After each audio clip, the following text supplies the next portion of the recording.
തിരഞ്ഞെടുപ്പെടുക്കുമ്പോൾ പതിവ് പോലെ കോൺഗ്രസിനെ തകർക്കാൻ മാധ്യമങ്ങളും ഇറങ്ങിക്കഴിഞ്ഞു.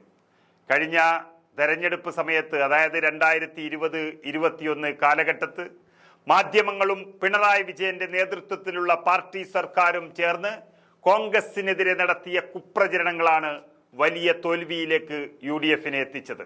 എന്നാൽ അന്ന് കൊറോണ എന്ന മഹാമാരിയുടെ പിടുത്തത്തിലായിരുന്ന സമയത്ത് ഒന്നും ചെയ്യാൻ കഴിയാതിരുന്ന UDF നേതൃത്വം പരാജയം ഏറ്റുവാങ്ങുകയാണ് ഉണ്ടായത്. കോടിക്കണക്കിന് രൂപയുടെ പരസ്യങ്ങളും മറ്റും നൽകി മാധ്യമങ്ങളെ പിണറായി വിജയൻ കയ്യിലെടുത്തപ്പോൾ പ്രതിപക്ഷത്തെ പുറത്തിറക്കാൻ സമ്മതിക്കാതെ ചതിയിൽപ്പെടുത്തി. എന്നാൽ ഇത്തവണ കൊറോണ ഇല്ലെങ്കിലും കള്ളപ്രചരണം ആരംഭിച്ചിട്ടുണ്ട് മാധ്യമങ്ങളും ഇടതുപക്ഷവും. അതിനെ ആദ്യം തന്നെ പൂട്ടിക്കെട്ടാനാണ് കോൺഗ്രസിന്റെ നീക്കം.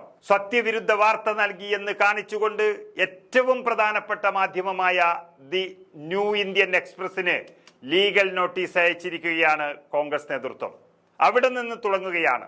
അടിസ്ഥാനരഹിതമായ വാർത്തയാണ് കേരളത്തിലെ കോൺഗ്രസുമായി ബന്ധപ്പെട്ട് നൽകിയത് എന്നും വാർത്തയിലെ തെറ്റായ ഭാഗം പിൻവലിച്ചുകൊണ്ട് മാപ്പ് പറഞ്ഞ് ഖേദപ്രകടനം നടത്തിയില്ല എങ്കിൽ തുടർ നടപടി സ്വീകരിക്കുമെന്നും നോട്ടീസിൽ കോൺഗ്രസ് വ്യക്തമാക്കുന്നു.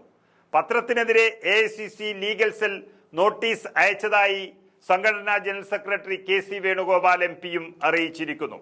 അടിസ്ഥാനരഹിതവും തെറ്റിദ്ധരിപ്പിക്കുന്നതുമായ വാർത്തയാണ് കേരളത്തിലെ കോൺഗ്രസ് നേതൃത്വവുമായും കേരളത്തിലെ കോൺഗ്രസ് പാർട്ടിയുമായി ബന്ധപ്പെട്ട് ദ ന്യൂ ഇന്ത്യൻ എക്സ്പ്രസ് നൽകിയത്. അതായത് തന്തക്ക് പിറക്കാത്ത വാർത്തയാണെന്നും പറഞ്ഞു കേൾക്കുന്നു. ഈ വാർത്തയിലെ തെറ്റായ ഉള്ളടക്കം പിൻവലിച്ച് ഖേദം രേഖപ്പെടുത്തിയില്ല എങ്കിൽ നിയമ നടപടികൾ സ്വീകരിക്കും എന്നാണ് പറയുന്നത്. അടിസ്ഥാനരഹിതമായ വാർത്തകൾ കോൺഗ്രസിനെതിരെ പ്രചരിപ്പിക്കുന്നത് പതിവായിരിക്കുകയാണ്. ഇത്തരത്തിൽ വസ്തുതാവിരുദ്ധമായ വാർത്തകൾ പ്രചരിപ്പിക്കുന്ന മാധ്യമങ്ങൾക്കെതിരെ നിയമ നടപടിയുമായി കോൺഗ്രസ് മുന്നോട്ട് പോവുകയാണ്. കോൺഗ്രസ് പാർട്ടിക്കെതിരെ ഇത്തരം കുപ്രചരണങ്ങൾ നിക്ഷിപ്ത താല്പര്യക്കാരുടെ ഒരു ഗൂഢാലോചനയുടെ ഭാഗമായി അഴിച്ചുവിടുന്നതാണ്. അത് തെരഞ്ഞെടുപ്പെടുക്കുമ്പോൾ പതിവാണ്. ഇതിനെതിരെ കോൺഗ്രസ് ശക്തമായ പോരാട്ടം മുൻപേ തന്നെ ആരംഭിച്ചു കഴിഞ്ഞു. കേരളത്തിലെ ജനഹിതം പരിശോധിച്ചാൽ UDFനെ അവർ വോട്ട് ചെയ്ത് വിജയിപ്പിക്കും. അത് ഇപ്പോഴത്തെ ഒരു സ്ഥിതിയാണ്. ഒറ്റക്കെട്ടായിട്ടാണ് സംസ്ഥാനത്ത് കോൺഗ്രസ് നേതാക്കൾ പാർട്ടിയെ അധികാരത്തിലെത്താൻ പ്രയത്നിക്കുന്നതും ഇപ്പോൾ പ്രചരണം നടത്തുന്നതും. വരാനിരിക്കുന്ന തദ്ദേശ തെരഞ്ഞെടുപ്പുകളിലും നിയമസഭാ തെരഞ്ഞെടുപ്പുകളിലും LDFനെയും BJPയെയും പരാജയപ്പെടുത്തുക എന്നതാണ് ഓരോ പ്രവർത്തകന്റെയും ദൗത്യമെന്ന് AICC ഓർമ്മിപ്പിക്കുന്നു. അതുകൊണ്ട് തന്നെ കോൺഗ്രസിന്റെ തകർച്ച ആഗ്രഹിക്കുന്നവരെ കൂട്ടുപിടിച്ച് നൽകുന്ന ഇത്തരം വാർത്തകൾ കോൺഗ്രസിന്റെ കെട്ടുറപ്പിനെ ഒരു വിധത്തിലും ബാധിക്കില്ലെങ്കിലും ഈ കള്ളം പ്രചരിപ്പിക്കുന്നവർക്ക് എന്താണ് നിയമം എന്ന് കാട്ടിത്തരാമെന്നാണ് KC വേണുഗോപാൽ മുന്നറിയിപ്പ് നൽകിയിരിക്കുന്നത്. അതായത് കേരള നിയമസഭാ തെരഞ്ഞെടുപ്പിൽ പാർട്ടിയുടെ വിജയസാധ്യതയെ മങ്ങലേൽപ്പിക്കുന്ന പ്രവർത്തനങ്ങൾ സംസ്ഥാനത്ത് നടക്കുന്നതായി AICCയുടെ ഒരു സർവേ സംഘം കണ്ടെത്തി എന്ന തരത്തിലാണ് ഈ പത്രം വാർത്ത പ്രസിദ്ധീകരിച്ചത്. പ്രധാനപ്പെട്ട ഒരു പത്രമാണ് എന്നോർക്കണം.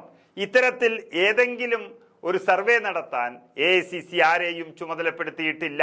എന്നിട്ടും കോൺഗ്രസിന്റെ രാഷ്ട്രീയ എതിരാളിയായ CPMുമായി ചേർന്ന് പച്ച നുണ പ്രചരിപ്പിക്കുകയാണ് ഈ മാധ്യമങ്ങൾ ചെയ്തത്.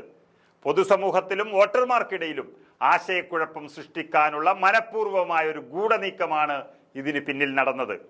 കഴിഞ്ഞ തവണ വിജയിച്ച ഈ വൃത്തികെട്ട തന്ത്രം ഇത്തവണയും പിണറായിയും ചില മാധ്യമങ്ങളും ചേർന്ന് ആരംഭിച്ചു കഴിഞ്ഞു. അവർക്ക് അതിന് പാരിതോഷികം പലതും ലഭിക്കുന്നുണ്ടാകാം. എന്നാൽ അത് കോൺഗ്രസിന്റെ അടുത്ത് ഇത്തവണ വേണ്ടെന്നും വാർത്ത പിൻവലിച്ച് മര്യാദയ്ക്ക് മാപ്പ് പറഞ്ഞില്ല എങ്കിൽ തുടർ നടപടിയായി AICC legal cell case file ചെയ്യുമെന്നും AICC വ്യക്തമാക്കിയതോടെ പണ്ടത്തെ കളി ഇനി നടക്കില്ലെന്നും പണി പാളിപ്പോയെന്നും ഈ അവിശുദ്ധ കൂട്ടുകെട്ടിന് ഉറപ്പായി കഴിഞ്ഞു.